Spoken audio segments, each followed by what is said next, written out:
একটি প্রাকৃতিক দৃশ্য দেখতে আসলাম ঢাকার বেড়িবাঁধ রোডের পাশে অবস্থিত তুরাগ নদীর পাশেই হাঁটার ব্যবস্থা করে দিয়েছে বাংলাদেশ সরকার। ওয়াকওয়ে সিস্টেম করেছে লোকজন হাঁটার জন্য, দেখতে বেশ ভালোই লাগতেছে।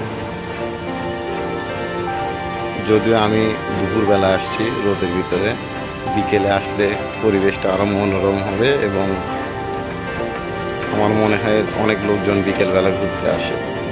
আমরা দেখতে পাচ্ছি যে নদীর ভিতরে কিছু ট্রলার বহমান রয়েছে।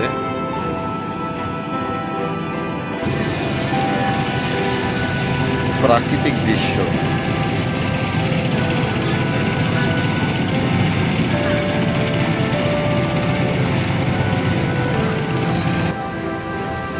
বড় একটি ট্রলার তুরাগ নদীর দেখতে পাচ্ছি এবং ছোট একটি ট্রলার